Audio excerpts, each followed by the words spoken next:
We're gonna start from the good. You can even tell by the street signs. The street signs in Mo City is really green because it's technically still Houston. Missouri City is Missouri City, like we said. Mo City is our shit. We made that up. So is the culture different? Is the culture different from Mo City and Missouri City, Texas? Because more people would know that's different. You would only know if you was from the Mo or you was just here when it kind of happened. Because just like we can go into this, I mean the blockbuster type deal. Right. That's really what it was. You know what I'm saying? That part where that section where I'm from was supposed to be good, but you got people moving straight from South Park, Sunnyside, straight there with the same type of hood mentality. Just a new house. She quickly turned to the hood. Like first grade, it was Ridgegate, but before that, like pre-K and stuff, I remember I was in 1, 2, 3 ABC Academy. Yeah, my mom was planning on putting me in private school. That's how that was. You was rapping back then, or? As a baby? Yeah, like meaning like, you know, listen to melodies, or knew that you was gonna mess with music back then, or no, it was just something you derived as you got older? It was just a thing. Like rap was the culture.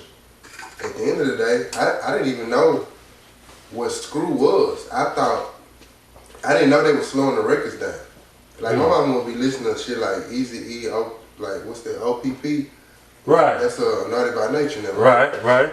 And Screw. And you know, the West Coast rappers and the East Coast, I didn't know what none of that was. You know, as a kid you don't have a world view. Right. And when it's going down like it was in Houston, I thought all the rappers was from Houston, literally. This me in elementary. So imagine me hearing some Screw tapes and it's some other people's music that he done slowed down from a whole nother city. I'm thinking that's them at his Screw house recording that over, saying it a different way. Right. Or I don't know what the fuck I thought it was. Right. I thought this was the mecca of rap. Right. Just straight up. So freestyling and all that, yeah, we was doing that in elementary. Sitting in the shade, sipping lemonade. So when you took it serious, when you took rapping serious, or when you said, okay. I never took rap serious until like 2 years ago. Really? Yeah, that's like the NBA.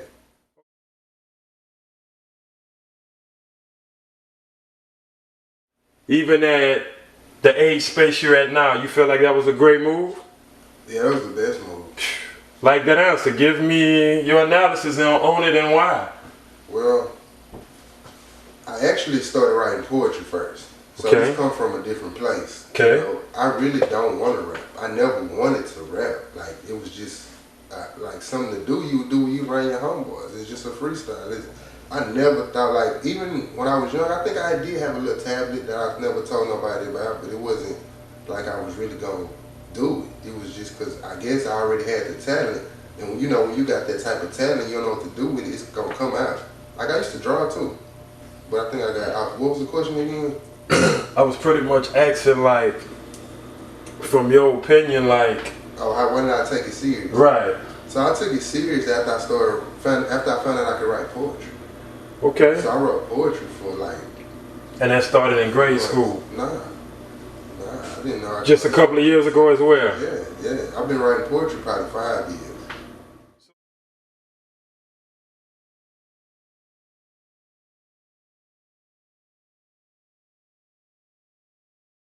Say poetry is rap. Like I had a discussion with a guy a couple of days ago. He says the same thing. I think it's two different things. It's two different genres. They may be cousins. They're related, but it's not the same. You ain't gonna get the same thing. With me, I write poetry when I'm really feeling some type of way. When I can't really express something, or really I'm going through something for real, I might write some poetry. That's where it started from. Seeing all this shit and just, I started writing it down. I really was giving. You wanna know how I started writing poetry? Let's hear it. Man, I started writing poetry on accident, bro. How? Let's hear it. Man, my little sister had moved, my mom had moved out to Miami because she had partnered with some people and they started a little concierge service. And my little sister had moved out there. I was already in college, so I was out here doing my thing in Texas. I think I was going to Lamar at the time. Yeah, so.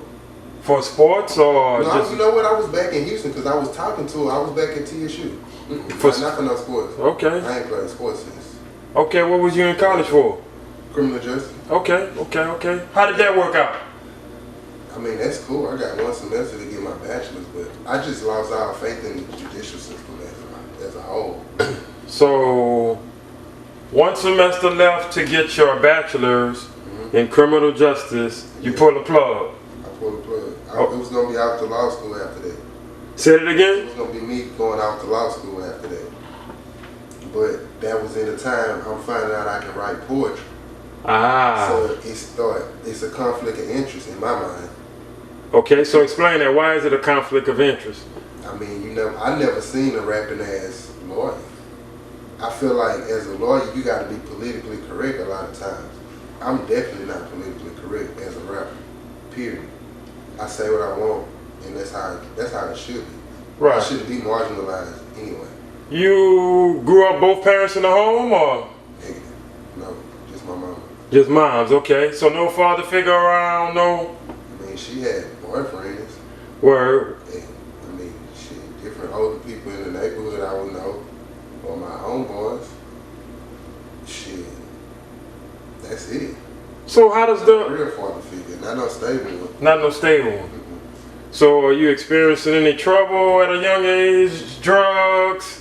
Me? Nah. Because my mom she was on me. You know, at the end of the day, all my friends came to my house. So that's how I'm able to move how I move too. I know who fuck with me because they fuck with me. I never really been a follower because I think she indirectly was trying to instill that into me.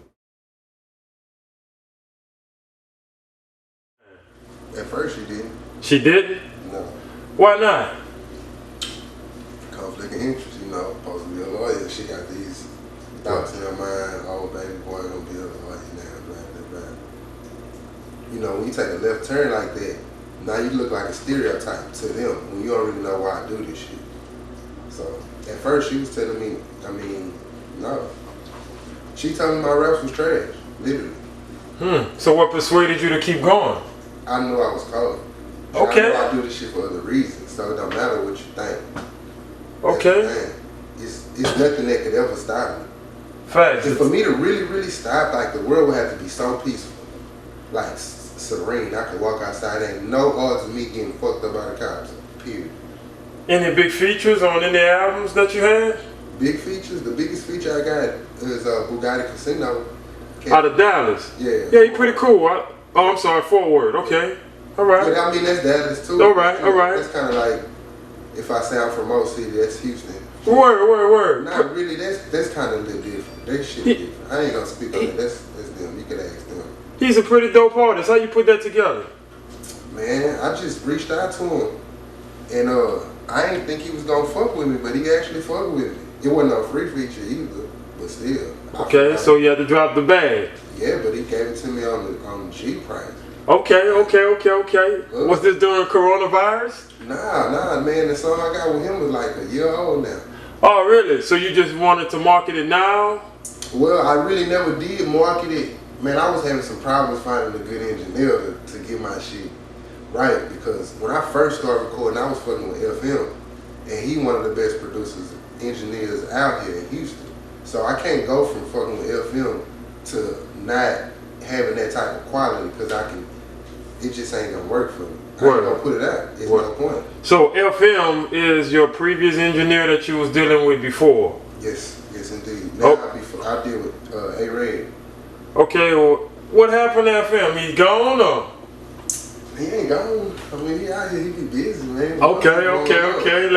We'll plead the fifth on FM. He must be blowing up, man. He's just a little busy. I can tell he's just busy. Facts, all right. Well, I appreciate you putting it out there. Like, some people don't iron it out right. Like, so. Yeah, he a good dude. Facts, okay. Whoever he is now. He one of the coldest niggas, so. Word. I know he high in demand.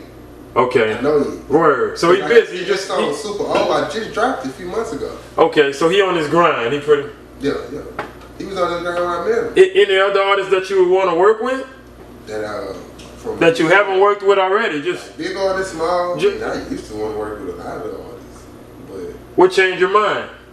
I really don't give a fuck. Okay. So nobody. Like I said, people I know I'm gonna come in contact with the right people, man. It's a lot of fuckery going on, and I ain't really with it. Okay. So when you say fuckery, what you mean? Like the industry, politics, or everything? Just period, bro. Period. Like life. Like these niggas live a fuck life. Like they fuck niggas. It's a lot of fuck niggas. Literally. Like we can go into what that is if you want to. yeah, I mean, like break it down. Be more, specific. Outside looking in. When you say, like, explain the industry or the politics of how this really work with this rap music shit. Like, And is it different here in Houston compared to you traveling and dealing with other people? Or what's your opinion on it? I mean, I heard it's different. It's like that in every city. Like where you from, the niggas don't really fuck with you. So it ain't that nobody fuck with me. Niggas fuck with me. It's just a matter of time for our pop.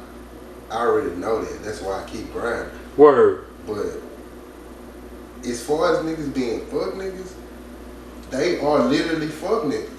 I'm a whole revolutionary. I'm not a rapper. Like, I just rap so I can do my part in the revolution. That's all I'm really doing. Like, I don't. What you feel your part is? My part is to speak truth to power and step on the necks of white supremacy.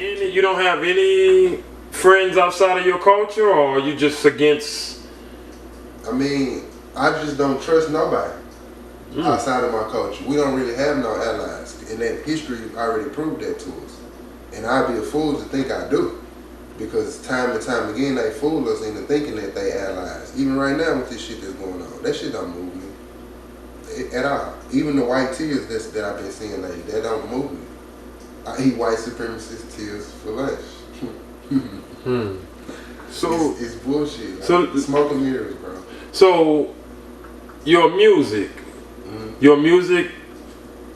pretty much saying it's like it's pro-black, or I ain't pro-black. See, I'm righteous. I'm pro-righteousness.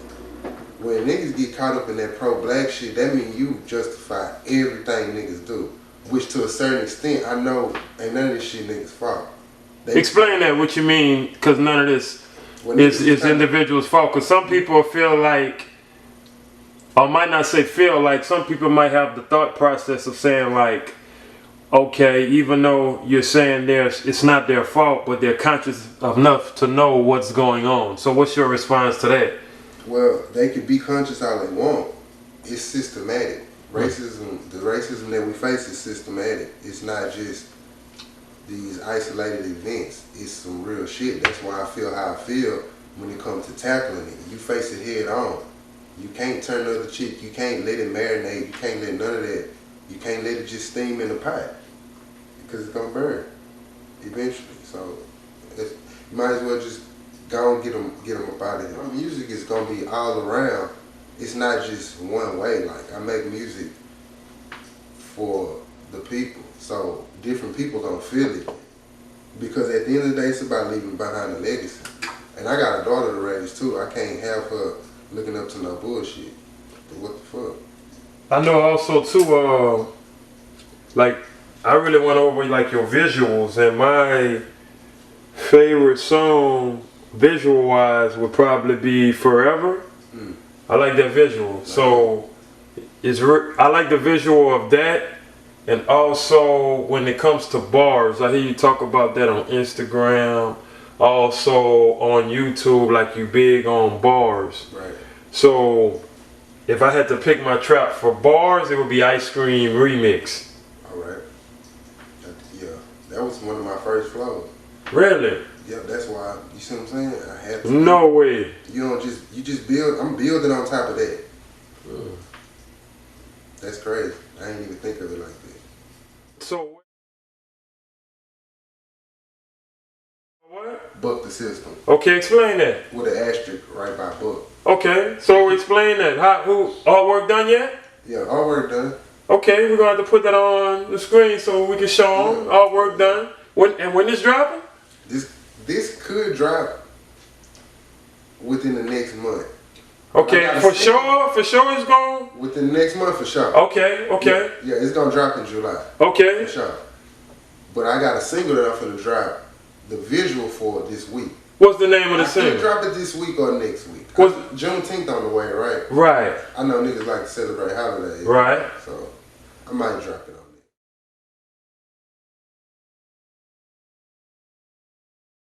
I feel like that's for old niggas. I got a lot more wisdom I'm gonna get before I'm in court with people's lives in my hands at the end of the day. So I was, by choosing this route, I was able to look at that better from a side eye, from, you know what I'm saying, from a bird's eye view. Cause I was straightforward with that. That was it.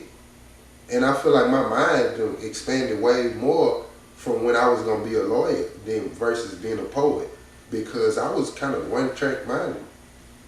I would have just been a lawyer. I didn't know I had all this talent. I didn't know that to speak with the world. And you know, as a lawyer, my hands tied at a certain point, and that's true. So I'm free doing what I'm doing.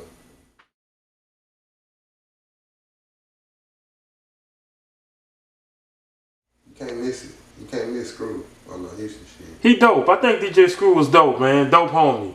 Yeah, for sure. R.I.P. I think if it kicked back then, like Screw music would really go, man. It can't.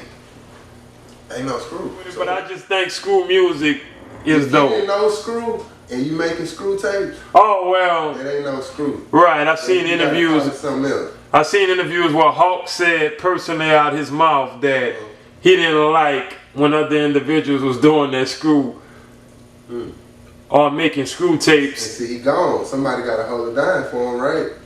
Alright. I'm holding it down for all the ancestors that was holding it down, that was stomping 10 toes down. That's me. You know, so that's why I do what I do. I could be a lawyer any day. That's easy. That's light work. Not to down nobody's career, man. It's memorizing a bunch of shit. That's cool. This old bullshit ass law that don't work for us anyway. So I probably would have to slap the shit out of some people in the court just because I know I would be arguing this shit and this what this is, and then y'all trying to railroad niggas. I can't do it. I can't do it. I don't need to be held in contempt and be thrown in jail. Nah, I'll be the first nigga in jail. Cause fuck the court. Ocean Drive Slim. Fuck the court, huh? Fuck it. This shit fake. This shit ain't working for us, girl.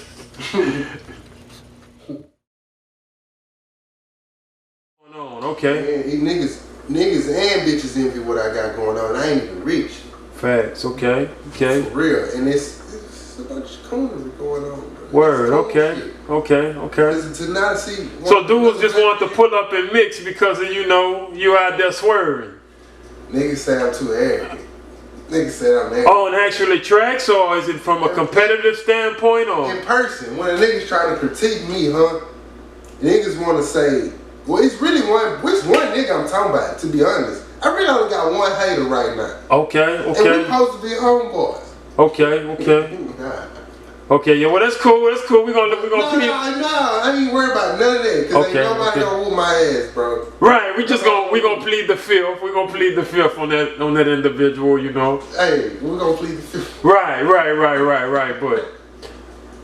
but Niggas be hating. I just wanted to make sure the root of all problems between two men, if it ain't over no money, it's a female. Yeah, they be hating. Okay. Your car might be the female. They want your car. It'd be the little hoe shit. Okay. Cause some people call their car. That's their baby. Tell them Pimp Juice. Nigga might see you rolling too hard. Like, look at this nigga. Fuck this nigga. Fuck me. Hey, man, I'm just shining. I ain't gonna like this. I love to see other niggas shining, bro. That's one thing about it, man. Man, I gotta spread this energy worldwide, man. That's 1,000. I want all niggas to want the next nigga to be shining. Why not? Why not? All this fake money we get, this shit. You know what I'm saying? Why you don't want the next nigga to be looking just as good as you? It's because they be hating. They be feeling like when it's all said and done, you a little tighter than them. But I don't know where they really come from, bro. Pimp C used to speak on that a lot. For real? Yeah, about individuals hating. Damn. Especially in the Texas culture. You would think it's just something we say then. And so I thought I was just feeling like that niggas be hating. Niggas be hating, dog. I don't know they got their Pimp Juice right. I even heard on Pimp C's song, What he said? can't remember what song it was. Maybe on Slim Thug's Peace and Chain. think they had him like chopped and screwed. He said, the only person I see in the streets is Slim Thug. Huh. You see that one? Slim Thug be in the mix though. He be in the mix. Slim Thug everywhere. Yeah, I see you got a lot going on. I Boss see him Hog. a lot of times in the city. So. Yeah, you doing a lot for the city, man. Shout out to Slim Thug. I even see you building homes now over there in this area. Yeah, buying back the hood. That's what it's about. That's the only rap I ever heard give away some game about buying the jury, and I don't know if it's getting insurance on it. I think it was something. It was called something else. Well, to the point to where you can sell it back and get your money back. So it's an investment rather than you just giving your money away for some jury. So, how do you feel about rappers going crazy with the jury?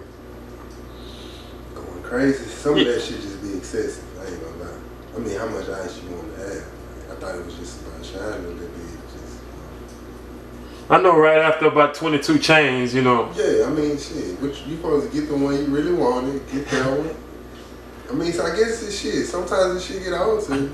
The coach of Texas back in the Gap, I think y'all chain used to be what, the Byzantine? Yeah, oh, yeah, niggas used to love them Byzantine. They ain't have to even have I know my Texas coach.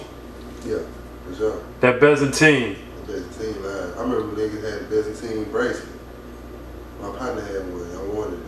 I went hating on it. Fat Pat used to speak about that Byzantine. Yeah, Byzantine. How big is Fat Pat to Texas or the Houston coach? Oh man, huge. That's big Hawk brother. That's his older brother. So, shit, man, Hawk come right after him to just build on to the legacy. It's kind of like, not that he made Pat bigger, but you know when you got somebody riding for you for years after you gone, it's your name never left. So we still felt like we had Pat. To be honest, they looked alike. And he even played him in the video when they shot one of the videos where Pat was already dead, and Hawk was playing him in the video. Damn, right about that. But yeah, man, R.P. Hawk too, bro. That was one of the coldest niggas. If I want to say who was the coldest ever at the age with the wordplay, Hawk had them bars. If Hawk could give me rap, that'd be a blessing, man. But Hawk had the hardest wordplay to you, period. Yeah. Top. Right now, hardest wordplay in Houston, alive, Killa Kyleon. I'm gonna get that boy's card. You gonna give it to Killa Kyleon? Nobody's spitting like that. Nobody spitting like Killa Kyleon? I heard it's another nigga that's kind of spitting. This nigga named doughbeezy. He be spitting. I like doughbeezy. I'm not gonna lie. I'm gonna tell you. Look, honestly, just to let you know, I do my homework, Yeah, right? he be spitting. Ate lunch. A verse from the nigga. That's why I can put him there. You don't put a nigga right there that you heard a bad verse from. I kind of see the some similarities. This is me. You know, rap is all based on opinions, but him and Killa Kyleon got a kind of similarity flow. They do. He probably. Only thing with doughbeezy, from my point of view, he tells a symmetrical story, like repetitious. It runs on a storyline. Killa got a lot of punchlines, metaphors. Wordplay is sick. Like with Killa, you damn near gotta have a football helmet on. Yeah, because you going in. You going in. You know you finna go through the holes, niggas trying to get. And I think it's more that doughbeezy just be so relaxed, and the things that he say. I ain't really tapped in too much of doughbeezy. Cause I ain't gonna lie, man. I don't listen to niggas that be rapping super hard on that Eminem level, because it's too much at a point. There's too much bars, and I'm an artist myself, so I can't dive into other niggas' music like I used to. I ain't gonna lie. I used to dive into Zero. I had a few niggas I really dove into their music that I know their catalog. I haven't dove into nobody else's catalog since Kendrick. Kendrick, maybe Wiz Khalifa. Other than that, I just ain't got time for it. To be sitting out of the list of new bars, man. I got hard shit too. I rap too, my nigga.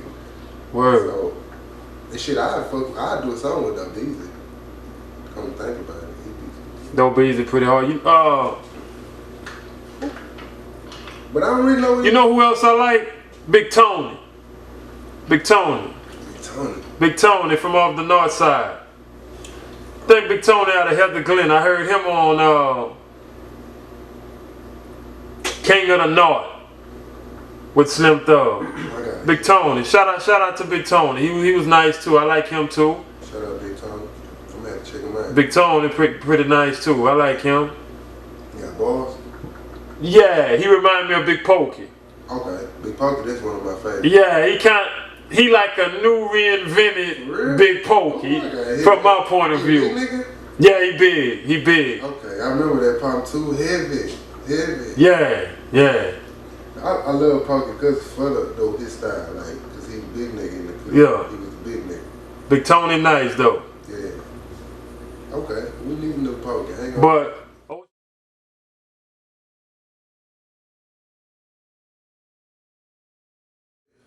yeah, go ahead. But I'm gonna go deep right quick. You know, as kids, right? We watch TV programs, television programs. We was being programmed to think a certain way. And they knew that. It's right there in plain sight. They, who is they? The government. Okay.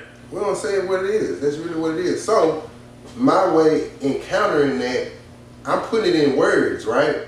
So, as far as the words, that's not enough. People not sitting down reading books. They are, but not really for their entertainment anymore. People used to read books for entertainment. Some do, but most people watch visuals. That's just, I don't even gotta do no research to know that. That's common fucking sense. So I know people want to watch something. So if I make visuals, and I'm putting in what I want to put, the type of catchwords, catchphrases, or stuff that I know is gonna stick out and maybe spark something in you or teach some type of lesson, that's what I'm doing. So that'll be my way of programming the youth, but in the way that they need to be programmed. And that's what it is, because I know what my people need. It ain't what we've been doing, bro. Half of that shit. So what they need? Man, these niggas need to take care of their business, bro. Like, all of it. It's the fact that we let white supremacy step on us, it just shows you how weak we are. Because you can go sit up and get some money, but at the end of the day, you still gotta hide from white supremacy. And the only reason we really, to me, shit is equal. They in certain positions to deny niggas jobs, but when everybody got their own businesses and we practicing group economics, how can they stop that? You can't stop that, but come drop a bomb or send your renegade ass police officers after us. And that's all I really got to speak on is the fucking renegades. And I know how to handle them. Other than that, niggas need to handle their business, take care of their families, teach these kids what they need to know, and we'll prosper. As far as that, then you go outside and you not suspect. Shit, you suspect, but you subject to another man. And that ain't it. That's never, we ain't free when I'm subject to another man that ain't even doing his job. And anyway, in the Constitution, man, niggas better understand what their rights really are. You don't even gotta let them take you to jail, but it seems like niggas already be trying to halfway act like they asking the laws, why you taking me, and they wanna, resist a little bit. If you're gonna resist the arrest, fam, you gotta know the officer about to take this shit up here, and you wanna try to de-escalate, it's kinda too late. But what about the individuals that don't know the law? They just feeling like from a perspective that that's where another man is just putting his hands on me. I didn't do anything wrong. How fast do it take me to knock a nigga out? That's split second. Not even a second. Stop letting niggas hog you. They some fucking hogs. Why you think they call them pigs? So you saying automatically if a cop pulls any black guy over and just want to have any conversation, if the black guy feels he's not in the wrong, it's okay to resist? Yes. When you know you ain't committed no crime, you don't have to let them arrest you. You really don't. It's in the Constitution. But niggas ain't really built like that. So I don't advise none of you niggas to even do that. I advise you niggas to know the law and not really be so frantic when you get caught. If you caught, nigga, either you gonna go out in a blaze of glory or you caught. Stop halfway resisting because you're going to get yourself killed. Either you're going to buck the law or you're not. You know you're a hoe. You know you're not going to do nothing when he get really aggressive. So don't even play with him like that. So if you really want to buck the law, go and buck the law. Go. Or you're going to get fucked up. Simple as that, bro. It's that simple. And if they really, really just antagonize and they insist and they just trying to whoop your ass, what you gonna let them kill you? Fuck, I can't even. To me, bro.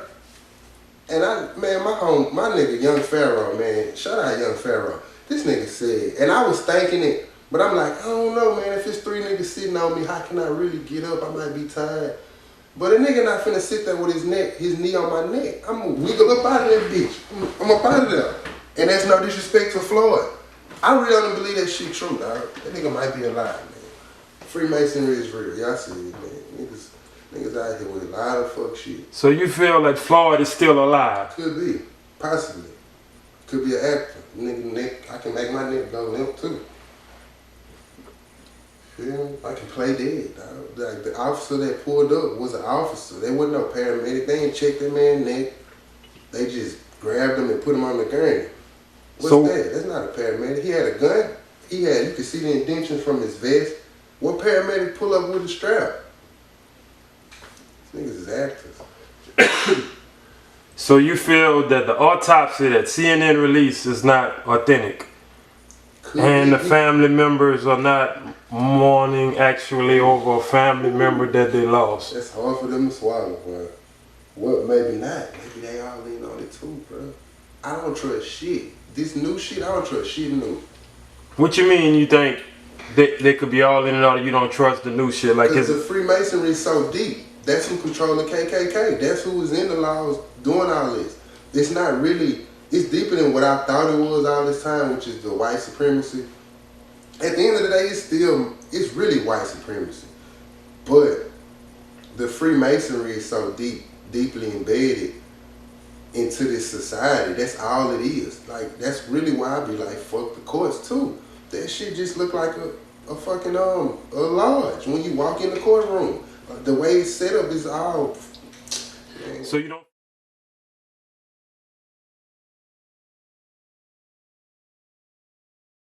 They don't really man. The price of freedom is death, bro. The law already written. We don't need no new laws. It ain't no sense in me doing all that, going through all that. So why you feel it ain't no sense of you going through all that? Because there's no point. Explain that. I can't save the world me just being a lawyer. That ain't it. That would just be me being an example of a black man that could do and go to school and do what stereotypical successful black man story would be. Like, yeah, right. I can do that. But you don't think it would still be cool as you playing your part to help out in society? I won't be satisfied. Okay. That ain't enough for me. What satisfies you? What I do now. Okay. That's normal shit. And I'm only gonna be so big as a lawyer. As a rapper, this is the new culture. This is the world culture. It's stitched into the fabric of the world right now. People that don't even speak my language will listen to my raps. I listen to rap in other languages. I don't even know what they saying, but if it sounds good, I'll be fucking with it sometimes. So, who's your favorite artist? Favorite artist right now? Or your top 5, period? Got no top 5. Dead or alive? I can tell you who used to be my favorite rapper. Let's hear it. I ain't got no favorite rapper no more. I can tell you who the coldest rapper, but I ain't got no favorite rapper. But who used to be my favorite rapper? Zero. Okay. Yeah. Mo City Dawn. Yeah. So, yeah, representing. He put it down. He put it down for our section the proper way. That's, what was I gonna rap about back then? I'm telling you, I never thought about it. Rose holding us down. What's your favorite Zero song? Ooh, shit. I ain't got no favorite Rose song. I can't put none above the other. Or what's the first Rose song come to head? I mean, the first Rose song come to head? For real? Some shit niggas ain't even up on, man. They look what you did to me. So, ooh, that is a nice one. Ooh. Okay, you gotta really be a zero fan to really be a part of that. Look at what you did to me. You correct. Yes. I'm talking about that's 12, 13, 15 plus. Easy. Yeah. Like we literally used to be some road heads. Who else come out of Mo City? What other artists come out of Mo City? Right now? Or like that has came out of that has came out of Mo City? That you know of, or any other great or up and coming talents and artists besides yourself coming out of Mo City? Oh man, we got a few. Shit. Shout out my nigga Smurfzilla. He the hardest nigga in the Mo. I ain't gonna lie. He going up, Smurfzilla? He got balls. We're going to check out Smurfzilla. I vouch for that. I mean, he going up. Okay, Smurfzilla. We're gonna check into Smurfzilla. Okay. Yeah, focus Smurf. There's a few other rappers. I mean, I know everybody probably heard of Young Gal already. He had a little buzz. So what's like the car culture in Mo City? Like, is it red? Is it purple? Is it, man, they got so many different cars that's in the city. Like sometimes, you know, say an outside person coming from a different state or a different area. Amen. How will we diversify what area is which? You mean like the colors? Correct. When it comes to, I know, I got a homie here, and he says that certain colors that are on the cars represents the section that they're from. That's true? I mean, growing up, man, it was either blue or red. The south side we was riding candy red, and the north side was riding candy blue. But I was from Mo City, the true Mo City, and we was blue over gray, Texas. The true Mo City. Yeah, we was cause the Willow Ridge colors was blue and gray, so we naturally was blue over gray, Texas. That's what it was. You will see a blue Cadillac with the gray on the bottom. So those Flint 13 Jordans is that type of shit. Okay. Not even on no gangbanging shit. Like I'm talking about, I don't even fuck with no gangbanging shit. I ain't gonna lie to you. Right. But the blue over gray comes from... Blue over gray just what it was. Before I knew what a gang was, it was blue over gray. How big is DJ Screw in that area? Oh, huge. I mean, right now, I don't know if niggas really, yeah, I guess. I mean, Screw been the culture, just period. People take little pieces of the culture from Screw. One thought, wow, entertainment, fuck with it. Ocean Drive Slim, man.